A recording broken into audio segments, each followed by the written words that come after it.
Hi, welcome to Colors of Rhina. Hola, welcome to Colors of Rhina. Hey, welcome to Colors of Rhina, yo. Oh, hi. Today we celebrate the fearlessness, the passion, the power of a New York woman. Bold, artistic, seductive, mysterious, and unique. Kind of reminds me of Iris, you know, the goddess of the rainbow. Her strength lies in her eyes. I always wondered what life would be like walking in her high heel stiletto pumps, towering over everyone, being closer to the sky. I always admired her from a distance. She had a way of seducing everything in sight by a mere look. They say the eyes are the window to the soul. That was heavily poetic.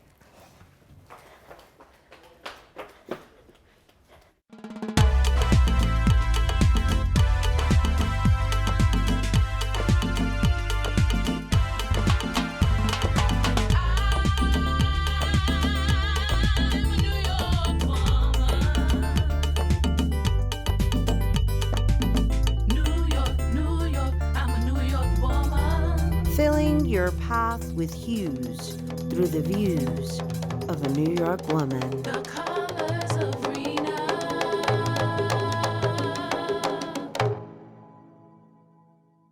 I am New York, and we are the heartbeat of the planet. We are the colors of its rainbow. The show Colors of Rhina celebrates the palette of entertainment and will inspire transformation, mi gente. We're going to bring you joy, fun, laughter, and tons of flavor. You know, like when you're preparing food, it's the different flavored spices that give it sabor. Sabor means flavors, and flavors equals colors.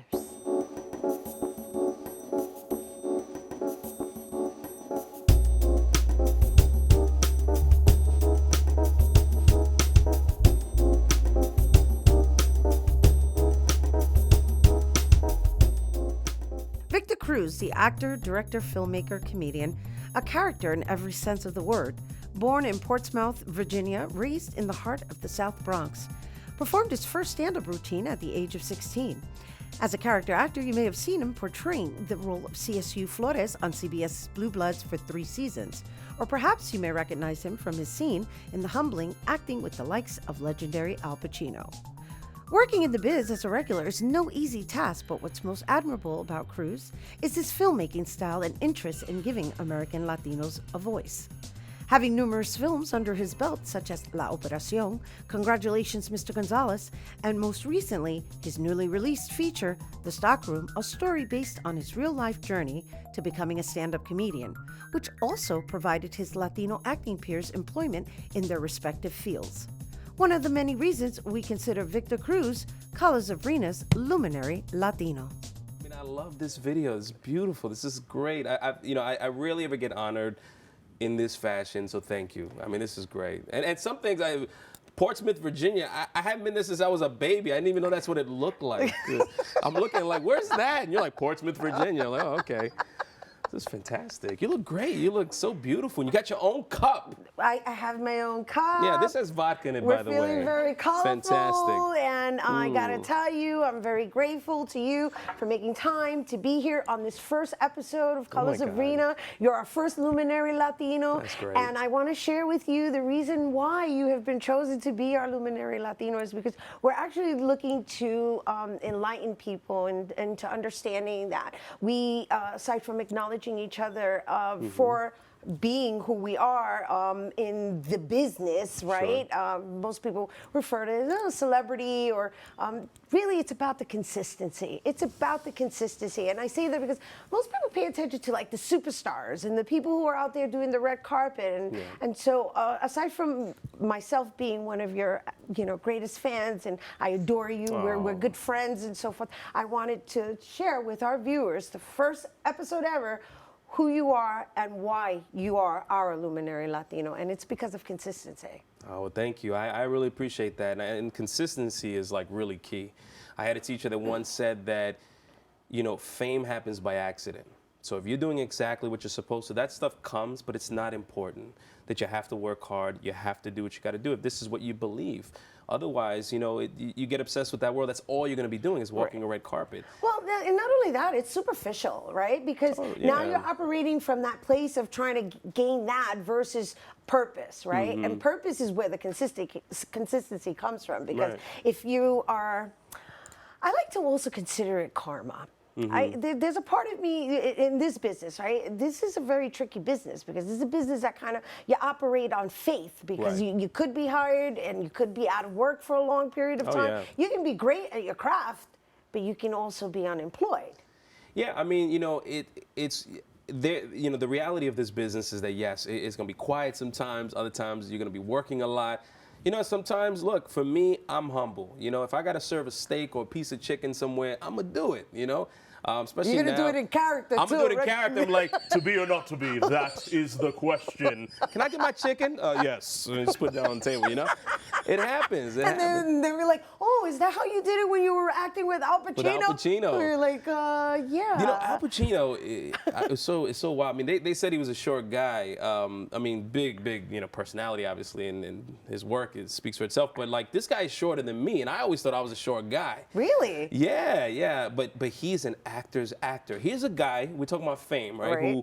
Who is like super famous. He's Al Pacino. Right. It's like Robert De Niro, right? How did you feel meeting Al Pacino? I thought I was gonna be nervous at first. I thought it was gonna be one of those things where I was just like, oh, I don't know if I'm gonna do this. I'm gonna screw up my lines. And then Barry Levinson was directing the movie. And so they don't even introduce me to Al Pacino. They just say, let's rehearse. And they call action. And there he comes down the hall and we start playing the scene and it happens. And I quickly realized that he was an actor's actor. He was the guy that showed up to work, and he was there to work with you. He was listening. He was really talking. And I thought that was so great. And Barry came over to me and said, that was really good. He said, let's shoot that. We shoot the scene by the book, and then he goes, you know what? That was really, really good. Let's just improvise now. Forget the script. Al's going to tell you some things. You're going to tell him some things. That's it. See what happens. I was like, I get to improvise with Al Pacino. Oh my gosh. We did that a bunch of times. It just sounds exciting. I'm here. It was cool. Like in awe. So how was that? It was amazing. It was The Humbling. Yeah, The Humbling. That's the name of the movie. Well, I know, but I meant humbling for you. But it was so. I guess it was. I only got that. I'm the only one that got that. No. It's a good joke, but it's totally humbling because. I mean, here he was, like I said, he's Al Pacino, but he didn't need to prove anything to me. And that spoke volumes about who he is and was very inspiring to me because I've dealt with actors who have a certain air about them and this is how they operate. There's no judgment on them. But here's a guy that I've respected for years, and I was hoping and praying that he was going to be a regular dude, And he was just a regular person and just gave his heart in the work, and I appreciated that. That's awesome. And, we appreciate you and going back to what you're doing. And, I've seen you in the lottery commercials. I've seen you in Annie because, I'm a mama to a 6-year-old, and that's one of her favorite movies. Yeah, Annie. I play the teacher in Annie, but apparently I didn't do a good job because Annie can't read in the movie. Spoiler alert! I might have ruined it for some people, but I'm just saying, it's just, I'm not a good teacher if she can't read. This is great. But you're a good filmmaker. How about that? Let's roll that one out, right? Yes. Because you've done you have a few under your belt, and now you've done quite a job with the stockroom. I mean, I've seen it all over Manhattan. It's been on every bus station, every train station. I mean, it's a made in New York product, right? Yeah. We made the movie here in New York. It's my first feature-length film as a director. I shared the director's card with my teacher, Guru Enlightenment, who we do a lot of stuff together, and. It was a big deal for me. This was a project that I've been wanting to do now since probably 1998, but always an idea in my mind, in the back of my mind somewhere. So the fact that I got a chance to produce it, that I was able to raise the funds to do it, and I was able to cast my friends, talented Latino actors that I knew into the project, that was a big deal for me, and it still is. We applaud you for that. And so because of that, right, because you pay it forward, we want to acknowledge you with this. Oh, wait, you got me an award or something? Well, a gift? You are our first luminary Latino, Victor, and I wanted to make sure that we had it documented and that you could hang it up somewhere, like, you know, with your Emmy and your Oscar. Thank you. Oh, This is yeah, yeah. great. Thank Well, you. we're on air, so we're just going to behave, especially because it's my first I'm gonna keep my episode. clothes on, you know? Yeah, well, because you the know, kids love Annie. Well, we're not going to go back to that teacher, no. right? Well, I'm saying, you know, Not a there's, good teacher, well, apparently. if the teachers are watching, I don't know how they're going to feel My about the brother's a comment that you teacher. made. My brother oh, my teaches gosh. reading. Oh, is that Yeah, where yeah. you did your character development Well, he from? wasn't a teacher at the time, but now he's a teacher, and he's an excellent teacher. And I also teach as well. I teach acting classes, but, you know, I'll probably be looking to him for some advice since he's dealing with kids on a daily basis. That's great. It's important. Teachers are our heroes. Okay, they're our unsung heroes, and I'm happy to hear that you're also teaching the acting biz as well. Yeah. And in addition, you're going to be traveling to California, right? You've made all this noise here in New York, and now you're moving it over to the West Coast. So how's that coming for you? It's good. You know, we're getting ready to take the movie out to Los Angeles. We're basically promoting it throughout the United States, pretty much anywhere in the world. Anybody who will have us, as many eyes as we can show it to, just building a nice, good, strong following for the next film. Yeah, I mean, I applaud you. I really applaud you with this film. You really did a great job, and I hope everybody picks it up. It's on demand, right? On Vimeo? Yeah, so folks can go to Vimeo on demand online, or you can go to stockroommovie.com to get yourself a copy. Great, thank you. Thank Victor you. Cruz, everyone! Woo! Thank you, and congratulations to your first episode. Gracias, Oh, this gracias, is great. gracias.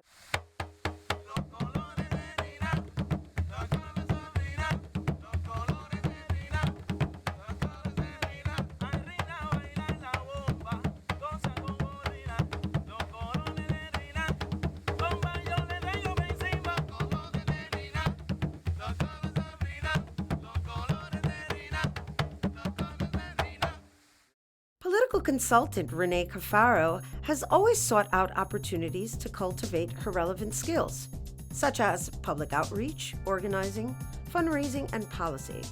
But most recently, she's been focusing her messaging towards the politics of plus-size women as a contributing editor for the Slink magazine, UK's fashion and lifestyle glossy aimed at women size 14+. Today, Rhina will share more insight in Colors of Rhina's Women Essentials.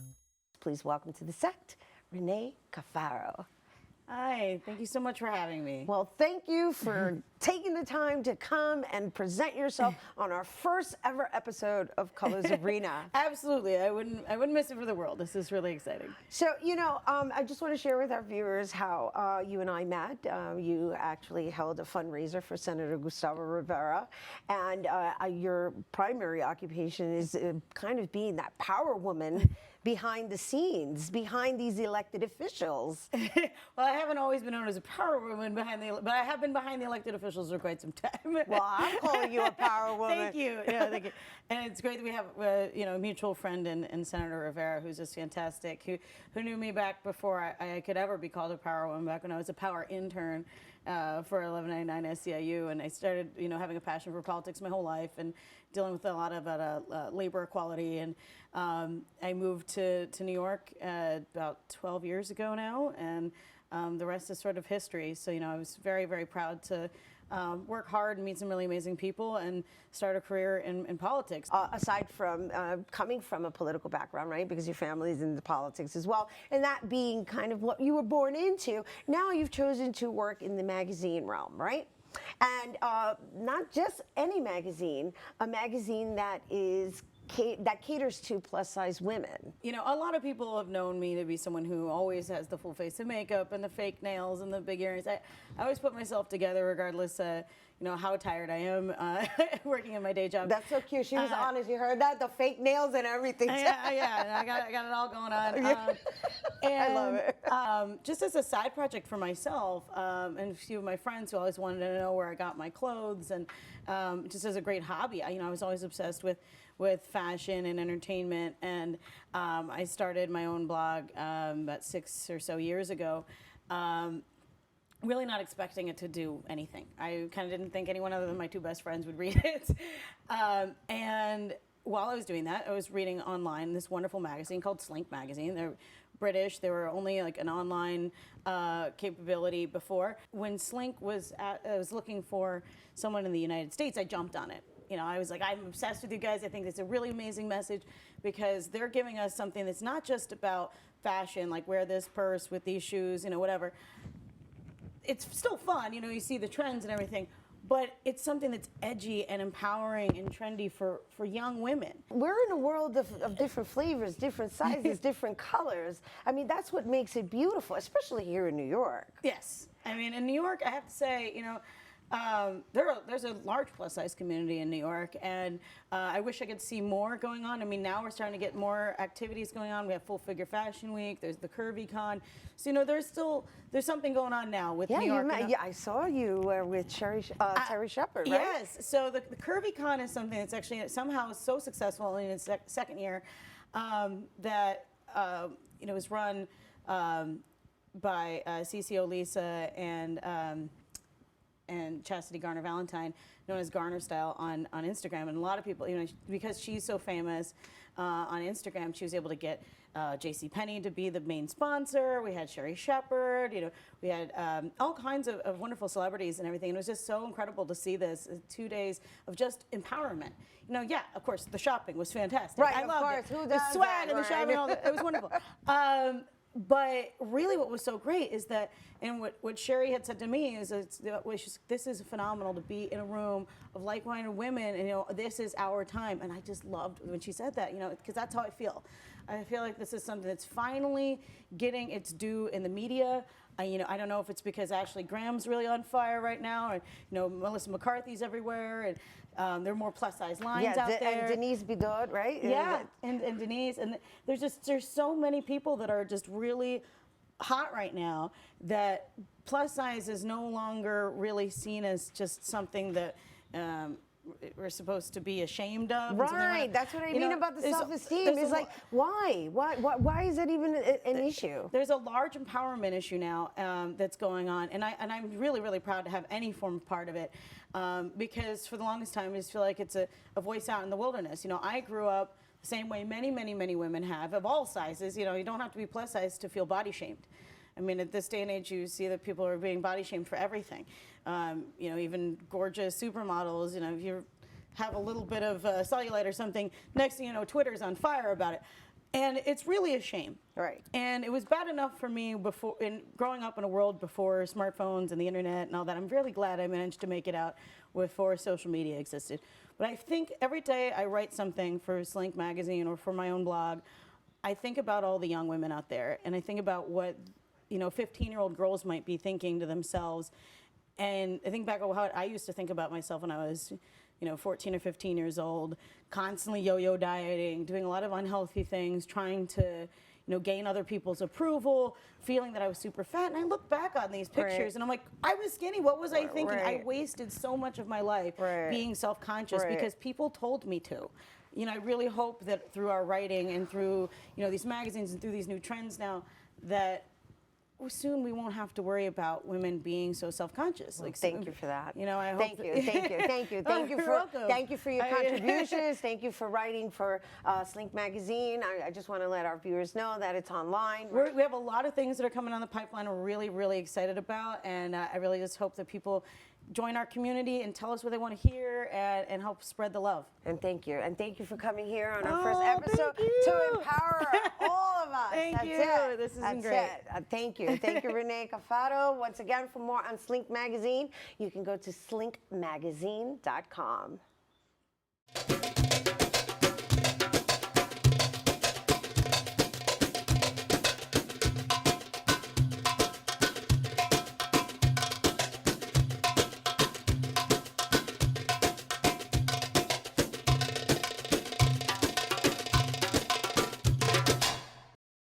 Saung Budaya Indonesian dance group was established in 2005 when dance instructor Amalia Suryani came to New York City and held dance workshops in the Indonesian consulate. Now, a decade later, Saung Budaya celebrates their 10-year anniversary, having formed a dance group of 20 dancers consisting of students and young professionals, introducing New York City youth and the public to Indonesian culture through dance and music. Whether they present dances from Indonesia's capital of Jakarta with its strong Chinese influence of folkloric dances from a variety of Indonesian regions, watching them dance is visually mesmerizing. Performing Tari Merak in Colors of Rhina's dance spectrum, please welcome Saung Budaya with a female dance inspired by the movements of a peacock.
Thank you. Thank you for closing us out with the feminine power of the peacock. For more Saung Budaya, visit saumbudaya.com. And that, mi gente, was the first episode of Colors of Rhina and our invocation and vibrant and passionate colors on the spectrum. This has been the Colors of Rhina.